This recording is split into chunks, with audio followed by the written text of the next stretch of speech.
ఎవరున్నారండి? ఎందుకు ఎమ్మెల్యే పదవికి రాజీనామా చేసిన కోమటిరెడ్డి వెంకటరెడ్డి ఉన్నాడు, లాబింగ్ చేసిన ఉత్తమ్ కుమార్ రెడ్డి ఉన్నాడు.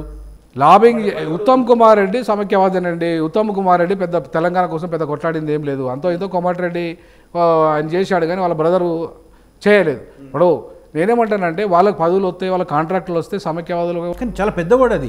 రాష్ట్రం విడిపోయిన తర్వాత కూడా సమైక్యవాదులు అంటే ఇండైరెక్ట్గా మళ్ళీ రాష్ట్రం కలపడానికి ప్రయత్నం చేస్తున్నారు అన్న ఇండికేషన్స్ ఇస్తున్నారు మీరు. చాలా చాలా జరుగుతున్న పరిణామాలు అవే. చంద్రబాబు నాయుడు అక్కడ ముఖ్యమంత్రి అయ్యి ఇవాళ ఆయన శిష్యుడి ఇక్కడ ముఖ్యమంత్రి అయిన తర్వాత సమైక్యవాదము వ్యవహారంగా పోయినప్పుడు జగన్మోహన్ రెడ్డి ఉన్నప్పుడు వేరే ఆయన రెండు కళ సిద్ధాంతం లేదు ఆయనది. నా రాష్ట్రం నాది, నా ఆంధ్రప్రదేశ్ నాది అనుకున్నాడు ఆయన. కానీ ఆయనకు రెండు కళ సిద్ధాంతం ఉన్నది కదా. రైట్. ఇప్పుడు నిరుద్యోగుల ఆందోళన వెనుక కావచ్చు, కొంతమంది మీలాంటి వాళ్ళు దాన్ని సపోర్ట్ చేయడం కావచ్చు, ఈ మొత్తం వ్యవహారం వెనుక బీఆర్ఎస్ నేతలు ఉన్నారన్న ఒక అలిగేషన్ ఉంది, ఏమంటారు? నాకైతే ఇప్పుడు బీఆర్ఎస్ నేతలు ఉన్నారని చెప్పేసి నేను అనుకోను. ఇప్పుడు అశోక్ అంటే ఆయన కాంగ్రెస్ ఏజెంట్ అని చెప్పేసి బక్కా జడ్సన్ కానీ మిగతా వాళ్ళు కానీ ఆ ఓపెన్గా ఇచ్చిన ఎన్నికల్లో కూడా చెప్పిండ్రు ఆయన కాంగ్రెస్ ఏజెంటు, కాంగ్రెస్ని గెలిపాడు, తీర్మానం మళ్ళీ నేను గెలిపేయడానికే వచ్చిండని చెప్పేసి. అవునా కదా? మరి అట్లాంటప్పుడు అక్కడ ఎవరు ఏజెంట్ ఉన్నట్టు అశోక్ దీన్ని వెనక నడిపిస్తుండ అనేది బాగా ప్రచారం ఉన్నది.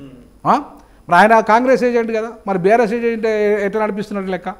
అంటే ఇవాళ ఎవరి ఏజెంట్లు అయినా కూడా ఉద్యమం కరెక్టా కాదా?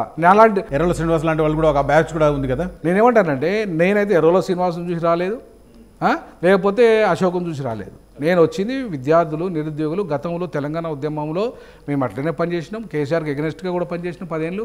ఎన్నడూ కేసీఆర్ను పోయి పోడలేదు, నెత్తి మీద వేసుకోలేదు మేము. కోదండరామరెడ్డి వేసుకున్నట్టుగా, కోదండరామరెడ్డి వేసి కేసీఆర్ని వేసుకున్నట్టుగా తెలంగాణ రాగానే బ్రహ్మాండం అంతా మొత్తం అయిపోతుంది, ఏదో మొత్తం మా జీవితాలు అన్నీ బాగుపడతాయని మేము ఎన్నడూ చెప్పలే.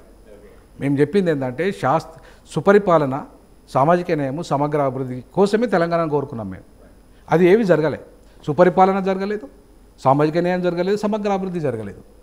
బాబాసాహెబ్ అంబేద్కర్ చిన్న రాష్ట్రాలు ఏర్పడి చిన్న కులాలకు తోడ్పాటు అన్నాడు ఆయన. అంటే చిన్న కులాలకు మాకు తోడ్పాటే రాలేదు, మాకు అధికారమే రాలేదు, మాకు అధికారంలో వాటా కూడా రాలేదు. మరి అట్లాంటప్పుడు చిన్న రాష్ట్రాల వాళ్ళు ఎవరు లాభపడ్డారు? సో కాబట్టి ఇవాళ స్పష్టంగా డిబేట్ జరగాల్సిన అవసరం ఉంది. ప్రత్యేక తెలంగాణ రాష్ట్రము ఉద్యమంలో ఎవరైతే బాధితులు ఉన్నారో వాళ్ళకి అధికారం ఎందులో వాటా రాలేదు? వాళ్ళకి అధికారంలో రాకపోయినా కనీసం ఉద్యోగాలలో వాటా రావాలి కదా. కనీసం ఉద్యోగాలు అదే కదా మన ఉద్యమకాలం మొత్తం చెప్పింది. నీళ్లు, నిధులు, నియామకాలు, నీళ్లు రాలే, నిధులు రాలే, కనీసం నియామకాలను జరగాలి కదా వీళ్ళకు. సో అది కూడా రాకపోతే ఇక ఉద్యమంలో వీళ్ళు ఎందుకంటే పార్టిసిపేట్ చేసి ఇప్పటికీ వీళ్ళ వయసు అంతా అయిపోతుంది. అటు ఒకవైపు ఉద్యమంలో పాల్గొని 10 ఏళ్ళు మళ్ళీ నీతో కొట్లాడి, మళ్ళీ ఇప్పుడు వచ్చిన తర్వాత మళ్ళీ నీతో కొట్లాడాలా? ఇక వాళ్ళు మొత్తం వయసు అంతా అయిపోయిన తర్వాత జీవితం అంతా పోరాటం చేయాలా? ఇవాళ ఎప్పుడు బాగుపడాలి, వాళ్ళకి ఎప్పుడు ఉద్యోగాలు రావాలి, వాళ్ళ కుటుంబాలు ఎప్పుడు పోషించుకోవాలి? మీరు దళిత బంధు స్కీమ్ దగా చేస్తారు వీళ్ళకు. మీరు ఏ కార్పొరేషన్ దగ్గర ₹1 లేకుండా చేస్తారు. కనీసం వాళ్ళకి భూములు అవుతాయి, వాళ్ళకు నీళ్లు లేవాయి, వాళ్ళకు నిధులు లేవాయి, మరి వాళ్ళకు ఉద్యోగాలు లేవాయి, మరి వాళ్ళ బతుకులేం కావాలి? ఇప్పటి వరకు ఒక విద్యావేత్తగా ఉన్న గాలి వినోద్ కుమార్ ఇకపై మొత్తం 100% పొలిటీషియన్గా మారబోతున్నారా? 100% తప్పకుండా. నేను ఉద్యోగం వీఆర్ఎస్ తీసుకునేది రాజకీయ ఫుల్ టైం రాజకీయం చేయడానికి. కాబట్టి ఫుల్ టైం రాజకీయాలకు వచ్చి ఏ పందాన్ని ఎంచుకుంటున్నారు? అట్లా లెఫ్టా, రైటా, బీఆర్ఎస్ఆ, కాంగ్రెసా? నేను అంబేద్కర్ ఇష్టను. నేను అంబేద్కర్ ఫిలాసఫీ నుండి ముందుకు వచ్చినని మేము సొంత పార్టీ పెట్టాలని అనుకుంటున్నాను. నేనైతే ఆ దిశగా ఆలోచన చేస్తున్నా. కాబట్టి ఎందుకు 2015లో పోటీ చేసిన తర్వాత మళ్ళీ ఎందుకు సైలెంట్ అయ్యారు చాలా కాలం? అంటే ఉద్యోగంలో ఉన్నా కదా. నేను ఉద్యోగంలో ఉన్నాక నేను డైరెక్ట్గా పోటీ చేయడానికి కుదరదు కదా. అప్పుడు ఉద్యోగంలో ఉండి ఇండిపెండెంట్గా పోటీ చేసిన. సో అప్పుడు మాకు పర్మిషన్ ఉంటుంది. ఉస్మానియా యూనివర్సిటీలో ఇండిపెండెంట్గా పోటీ చేయొచ్చు, ఒక పొలిటికల్ పార్టీగా పోవడానికి లేదు.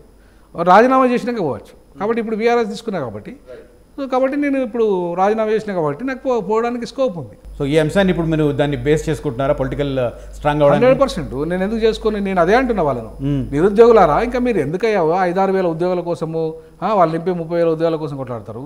అరే మొత్తం ఎంపీటీసీలు, జడ్పీటీసీలు, సర్పంచులు, రేపు కాబోయే ఎమ్మెల్యేలు, రేపు ఎంపీలు మీరు అవుతారు. మీరు కూడా రాజకీయాలకు రండి అంటున్నా వాళ్ళను. టోటల్ రాజకీయాలకు రండి, మనమంతా కూడా రాజకీయాలు లీడ్ చేద్దాం. ఎందుకు అవినీతి పనులు, దొంగలు, కోట్ల క్రూస్. అరే ఇవాళ నేను అడుగుతున్నాండి, వివేక్ వెంకటస్వామి ఫ్యామిలీ కొడుకు, 2 అన్నదమ్ములు, కొడుకు, 3 కావాలా, ఒకటే కుటుంబానికి కావాలంటే రిజర్వేషన్లు. అరే వేల కోట్ల రూపాయల అధిపతులు వాళ్ళు ఇవాళ ఎక్కడైనా కొన్ని 100 కోట్లు 1000 కోట్లు పెట్టుకెళ్ళి పోటీ చేసే మంత్రి పదవులు. అట్లాంటి వాళ్ళకి ఎందుకంటే రిజర్వేషన్లు వాళ్ళు ఎందుకు పోటీ చేయాలంటున్నా నేను. ఎంతోమంది త్యాగం చేసిన వాళ్ళు ఉన్నారు. ఎంతోమంది సింగరేణి కోసం కార్మిక ఉద్యమాన్ని నడిపిన వాళ్ళు ఉన్నారు, త్యాగాలు చేసిన వాళ్ళు ఉన్నారు, పేదలు ఉన్నారు. వాళ్ళ లీడర్షిప్ ఎదగకుండా ఇవాళ మీ యొక్క డబ్బులను సంపదను కాపాడుకోవడానికి రిజర్వేషన్ల సీట్లలో మీరు పోటీ చేస్తే ఇక పేదవాడు ఎప్పుడు పోటీ చేయాలి, చదువుకున్నవాడు ఎప్పుడు పోటీ చేయాలి? వాడు రావద్దా రాజకీయాలకి? కాబట్టి నేనేమంటానంటే ప్రజల కోసం ఈ తెలంగాణ ఎవరి కోసం, ఎందుకోసం? నేను అందుకే నేను ప్రొఫెసర్ జయశంకర్ గారిని ఇదే అడిగిన, సార్ నీళ్ళు అంటున్నారు, భూమి లేని మా ప్రజలకు నీళ్లతో లాభం ఏంటి, ఏం ఉపయోగము? రేపు తెలంగాణ వస్తే ఎంత భూములు పంచుతారు, ఎవరి దగ్గర ఎంత భూమి ఉంది, లెక్కలు మీ దగ్గర ఉన్నాయని అడిగిన. ఈయన ప్రభుత్వం ఇస్తా అన్నది, కానీ అది దళితులకు 3 ఎకరాల భూమి ఎప్పుడు వచ్చింది అంటే నేను తెలంగాణ తొలి దళిత ఎజెండాను 2001 అందించిన కేసీఆర్ గారికి. అందరికంటే ముందు అందించింది వ్యక్తిని నేను. దాంట్లో దళిత ముఖ్యమంత్రి ఎజెండాను, దళితులకు 3 ఎకరాల ఎజెండాను ఇచ్చింది నేను. అర్థమైందా? సో మేము 21వ శతాబ్దానికి 21 పాయింట్స్లో తెలంగాణకు దళిత ఎజెండా రూపొందించి ఇచ్చిన దాంట్లోకి వెళ్ళి కాపీ కొట్టిన కేసీఆర్ దాన్ని అమలు చేసాడా? ఎందుకు అడగలేదు కేసీఆర్ని? మరి 100కు 150% అడిగినామండి.